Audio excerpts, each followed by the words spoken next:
నమస్తే. ఇప్పుడు మీరు చూడబోతున్న వీడియో ఖచ్చితంగా మీకు ఉపయోగపడుతుంది, నచ్చుతుంది కూడా. మరి మీకు నచ్చిన విషయం నాకు తెలియాలి అంటే ఈ వీడియోని మీరు లైక్ చేయాలి, షేర్ చేయాలి, అలాగే మన ఛానల్ని సబ్స్క్రైబ్ చేయాలి. మీ సపోర్ట్ని నాకు అందిస్తారు కదా. ఓకే, ఇప్పుడు వీడియోని స్టార్ట్ చేద్దాం. నమస్తే, వెల్కమ్ టు అవర్ ఛానల్. నేను పద్మిని. ప్రస్తుతంతో పాటు ప్రముఖ ఆధ్యాత్మికవేత్త, వాస్తు జ్యోతిష పండితులు నిట్టల ఫణిభాస్కర్ శర్మ గారు మనతో పాటు ఉన్నారు. మాట్లాడదాం. సార్ నమస్కారం అండి. నమస్కారం. ఫణి గారు, ఈ 10వ తారీఖు నుంచి శ్యామలాదేవి నవరాత్రులు, గుప్త నవరాత్రులుగా పిలువబడేటటువంటి మాఘ గుప్త నవరాత్రులు మొదలు కాబోతున్నాయి. శ్యామలాదేవి అంటే ఈ మధ్య కాలమే బాగా అందరికీ ఆ తల్లి గురించి తెలియటం. ఎందుకంటే చదువుల తల్లి సరస్వతికి ఇంకో రూపం శ్యామలాదేవి. కాబట్టి ఈ 9 రోజులు కూడా గృహస్థులు ఎలా దేవిని పూజించుకోవచ్చు, ఎలా అమ్మవారి కృపకి పాత్రులు అవ్వచ్చు అనేది మీ ద్వారా తెలుసుకోవాలనుకుంటున్నానండి. తప్పకుండా అండి. అమ్మవారి యొక్క అనుగ్రహం అందరి మీద కూడా ఉండాలి. ఎందుకంటే చిదగ్నిగుండ సంభూత దేవ కార్య సముద్యత, దేవతల యొక్క కార్యాన్ని నిర్వర్తించడానికి చిదగ్నిగుండం నుండి ఉద్భవిస్తారు. అయితే ఏ దేవతనైనా ఆపాదమస్తకం వివరిస్తారు ఋషులు గాని, లేకపోతే శంకరాచార్యులు గాని. ఒక్క లలితాదేవికి ఆపాదమస్తకం ఉండదు. మొట్టమొదట కిరీటం దగ్గర నుండి పాదం వరకు వర్ణన ఉంటుంది. అందుకనే లలితా సహస్రనామాల ప్రారంభం నుండి చదివితే ఈ కళ్ళు, కిరీటము, అలాగే ముఖము, నాసిక, ఇలా అగ్రభాగం నుండి పాదం వరకు వర్ణన ఉంటుంది. కింద నుంచి పైకి ఉంటుంది. సాధారణంగా పాదం నుండి పైకి. ఎందుకు అంటే ఆమె ఉద్భవించింది చిదగ్నికుండంలోంచి ఉద్భవిస్తూ ఉన్నప్పుడు చేసినటువంటి స్తోత్రం మొట్టమొదట కిరీటం బయటకు వచ్చింది. ఆ తర్వాత ముఖం, అలాగే కళ్ళు, కనుబొమ్మలు, నవచంపక పుష్పాభ నాసాదండ విరాజిత, ఇలా మొత్తం ఇలా వస్తుంది. అలా అమ్మవారు చిదగ్నికుండంలోంచి ఉద్భవించేటప్పుడు ఆమెతో పాటు మరొక 2 పరివార దేవతలు కూడా ఉద్భవించాయి. ఒక అమ్మవారు మంత్రిని అన్నారు, ఆమె శ్యామలాదేవి, మనం ఇప్పుడు మీరు అడిగినటువంటి అమ్మవారు. ఇంకొక అమ్మవారు దండనాయికి, ఆమె వారాహి అమ్మవారు. ఈమె మొత్తం మంత్రిని అంటే మనం పేరులోనే ఉంది. ఆ పరివారానికి అంతటికి ఈమె అంతే. ఆమె సర్వసైన్యాధ్యక్షురాలు. ఇద్దరికి కూడా 2 రథాలు ఉన్నాయి. అమ్మవారికి పెద్ద రథం ఉంది, శ్రీచక్రాకారమైనటువంటి రథం ఉంది. అయితే మనం చాలా సినిమాల్లో చూసే, ఇప్పుడు కాళిదాసు ఏమీ తెలియని వాడు, అసలు ఏమీ రాదు, భార్య కూడా పాపం ఇబ్బంది పడుతూ ఉంటుంది. ఈయన ఒకనాడు వెళ్ళిపోయి ఆలయంలో తలుపులు మూసి కూర్చుంటాడు. అమ్మవారు బయట నుండి వచ్చి తలుపులు తీయమంటే తీయనంటాడు. అప్పుడు అమ్మవారు ఇతని యొక్క బుద్ధి తెలుసుకొని పాపం పిల్లవాడని చెప్పి బాధపడి ఆయన నోటి మీద బీజాక్షరాలు రాసినప్పుడు మాణిక్య వీణ ముపలాలయంతి మదాల సామని పాడతారు. మరి అక్కడ ఆయన ఆరాధించినటువంటి దైవం ఎవరు? శ్యామలాదేవే. అంటే చాలా కాలం నుండి శ్యామలాదేవి యొక్క నవరాత్రులు గాని, శ్యామల ఆరాధన గాని ఉన్నది. కాకపోతే మరుగున పడిపోయింది. ఈ మధ్య కాలంలో మరలా మన సోషల్ మీడియా పుణ్యమాని ఇవన్నీ కూడా బయటపడ్డాయి. కానీ కాంట్రడిక్ట్ చేస్తూ ఉన్నారు. శ్యామలాదేవిని కానీ, వరాహిదేవిని కానీ పూజించకండి, వాళ్ళ జోలికి వెళ్ళకండి, మనం గృహస్థాశ్రమంలో ఉన్నాం, మనం చేయకూడదు, ఇట్లాంటివన్నీ వింటూ ఉన్నామండి. దీన్ని మీరు వ్యతిరేకిస్తారా, ఏకీభవిస్తారా వాళ్ళతో? అంటే ఇందులో 2 ఉంటాయండి. ఉపాసన వేరు, ప్రార్థించడం వేరు. కాళికాదేవిని కూడా మనం ప్రార్థిస్తాం. అమ్మవారి యొక్క ఏ విద్య అయినా, దశమహావిద్యలనైనా, లేదా అమ్మవారు ఎలా ఉన్నా అమ్మ ఎలా ఉన్నా అమ్మే కదా, అందులో ఏ విధమైన మార్పు ఉండదు. ఇందులో ఉపాసనా క్రమంలోనే తేడా వస్తుంది. ఇప్పుడు ఈ చెప్పే మాటలన్నీ ఎలా అంటే ఉపాసించేటువంటి పద్ధతులు సరికాదు. ఇప్పుడు ఉదాహరణకి కొన్ని ఉగ్రమైనటువంటి దేవతల యొక్క ఉపాసన చేసేటువంటి క్రమాలు చాలా విరుద్ధంగా ఉంటాయి. వామాచార పద్ధతి ఉంటుందా? వామాచార పద్ధతి ఉంటుంది, దక్షిణాచార పద్ధతి. ఇప్పుడు మనకి వివేకానందుల వారి యొక్క గురువు గారైనటువంటి రామకృష్ణ పరమహంస ఉన్నారు. ఆయన ఏ మంత్రం తీసుకోండి, ఒక్క మాల ఇలా తిప్పేసరికి 100 నామాలు అయ్యేసరికి అమ్మవారు కనబడేది ఆయనకి. మరి అటువంటి ఉపాసనా పరులు కూడా ఉన్నారే కదా మన లోకంలోనే. అయితే ఇందులో ఒకటి, కొన్ని ధర్మాలు పురుషులకి చెప్పారు, కొన్ని ధర్మాలు స్త్రీలకు చెప్పారు.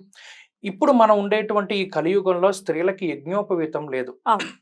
కృతయుగం లేదా ఇంతకు మునుపు యుగాలలో కొన్ని సందర్భాల్లో స్త్రీలకి యజ్ఞోపవీతాది ఇవి ఉన్నాయి. సీతాదేవికి ఉంది అని మనం రామాయణంలో చదువుకున్నాం.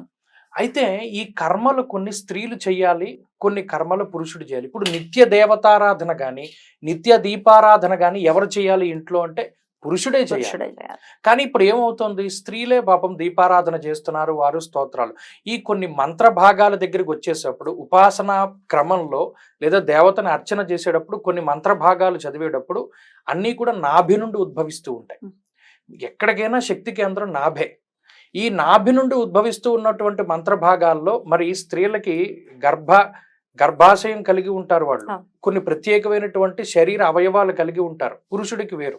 అందుకని స్త్రీలకు ఏం చేశారు, కలియుగానికి వచ్చేసరికి కొన్ని ధర్మాలు మార్చేశారు. పితృ కార్యక్రమాలు, పితృ తర్పణాలు లేదా ఈ శ్రాద్ధాది కార్యక్రమాలు వీటికి అధికారం ఏమీ కూడా స్త్రీలకి లేదు. ఎందుకు? వారికి యజ్ఞోపవీతం లేదు, ఈ యుగంలో వారికి చెప్పబడి లేదు. అలాగే పురుషుడికే అధికారం ఉన్నది. అలాగే వేదాధ్యయనం కానీ, వేదాంగాల యొక్క చదవడం లేదా వాటిని ప్రకటన చేయడం ఇటువంటివన్నీ కూడా పురుషుడికే వాటికి అధికారం ఉన్నది. ఎందుకంటే దానిలో ఉన్నటువంటి అనుదాత్త ఉదాత్త స్వరితాలు కానీ ఇవన్నీ. మరి చాలా మంది కొంతమంది మూర్ఖత్వంగా అడుగుతూ ఉంటారు, మరి వేదమాత గాయత్రీదేవే కదా స్త్రీలను మంత్రాలు చదవద్దంటున్నారు, ఇది ఎంతవరకు భావ్యము అని. దీనికి సమాధానం ఏంటి అంటే అవి యుగ ధర్మం. అది కాదు, ఆది పరాశక్తితో పోలికేమిటి? అమ్మవారు శక్తితో మనం పోల్చుకోకూడదు కదా. అలా ఏంటంటే ఇందులో ఉపాసనా క్రమంలో కొన్ని స్త్రీలకి చెప్పబడ్డాయి, కొన్ని చెప్పబడి లేవు అన్నారు తప్పితే ప్రత్యేకించి అమ్మవారిని నువ్వు పూజించకు, ఆరాధించకు, ధ్యానించకు అని చెప్పడం చాలా తప్పు.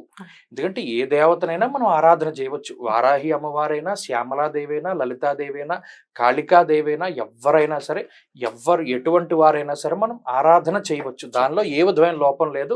ఆ ఆరాధన క్రమం మనకి తెలిసి ఉండాలి అంతే.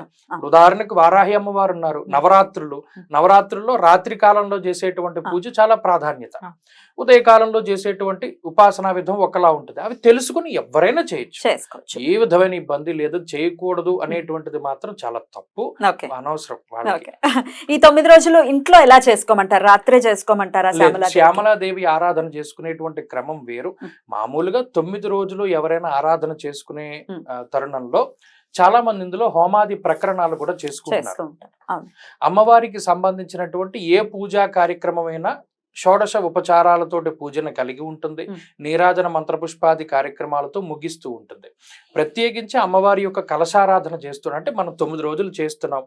కలశ స్థాపన ఎందుకు చేస్తామంటే మనకి ఇది కామ్యార్థం ఉంది, 9 రోజులు దీక్ష కోసం అని చేస్తాం. ఆ కలశారాధన చేసి ధ్యానావాహనాది షోడశ ఉపచారాలు ముందుగా విఘ్నేశ్వరుని ఆరాధన చేయాలి. విఘ్నేశ్వరుని ఆరాధన చేసిన తర్వాత పరివార క్రమంగా ఆయా దేవతలను దేవతారాధన చేసి అప్పుడు అమ్మవారికి సంబంధించినటువంటి అర్చనాది కార్యక్రమాలను చేయాలి. ఇందులో చాలా మందికి వచ్చే సందేహం ఏంటంటే వెంటనే ఏ ప్రసాదాలు పెట్టాలి అని అడుగుతారు. ఇందులో వారి వారి శక్తి అనుసారంగా అమ్మవారు నాకు ఇది కావాలని ఇప్పుడు అడగలేదు కదా, మనం ఏం పెడితే అదే అమ్మవారు తీసుకుంది. అలాగే శ్యామలాదేవి కూడా అంతే. కాకపోతే ఇక్కడ మనం శ్యామలాదేవి కానీ, వారాహిదేవి కానీ, లేకపోతే ఎవరిని మనం ఆరాధన చేసినా ఆ దేవత ఏం చూస్తుంది అంటే భక్తే చూస్తుంది. మనం ఏం ప్రసాదం పెట్టాం, కలశంలో ఏ రంగు వస్త్రాన్ని పెట్టాం, లేకపోతే కింద ఏ వస్త్రాన్ని పోసాం, ఏ గంధం ఎంత క్వాలిటీ ఉన్న సెంటు కొట్టాం అనేది చూడదు, ఎంత వీడికి భక్తి ఉంది. అందుకనే మనం భక్తితోటి వస్త్రయుగ్మార్థం అక్షతాం సమర్పయామి స్వీకరిస్తున్నారు. దీని బదులుగా అక్షతలే వేస్తున్నాను తల్లి, నా దగ్గర లేదంటే నువ్వు వేయడానికి లేదురా, నాకు కావాలని అందావిడ. అలాగే తాంబూలార్థం అక్షతాం సమర్పయామి అంటాం, కూడా అక్షతలే వేస్తాం మనం. పుష్పార్థం అక్షతాం పుష్పాలు కూడా లేవమ్మా నా దగ్గర, ఎండిపోయే చెట్లను నేను అక్షతలే వేస్తున్నా అంటే తీసుకుంటుంది. అక్కడ భక్తే ప్రధానం. కాబట్టి అమ్మవారిని ఇలా 9 రోజులు చక్కగా ఆరాధన చేసుకుని, అలాగే ఈ మాఘమాసంలో మరొక ప్రాశస్త్యం ఏంటి అంటే ఈ సప్తమి రోజున, రథ సప్తమి రోజున చాలా మంది నోములు వ్రతాలు చేస్తూ ఉంటారు. నందికేశ్వరుడు నోమని, లేకపోతే ఇంకో గౌరీ నోమని, ఇంకో లక్ష కుంకుమను, లక్ష పసుపు కుంకుమను ఏదో ఒకటి చేస్తూ ఉంటారు. అవి కూడా చేసుకోవచ్చు. కాబట్టి అలా కూడా చేసుకోవచ్చు. స్తోత్ర పఠనం ఏమీ చేయలేని నాడు అమ్మవారి విగ్రహం ఎదురుగుండా చక్కగా కూర్చుని అమ్మవారి స్తోత్రాన్ని చేసినా చాలు, ఆమె ఆనందపడుతుంది. అద్భుతం అండి, చాలా చాలా బ్యూటిఫుల్ గా మాకు వివరించారు. థ్యాంక్ యూ సో మచ్ అండి. నమస్తే.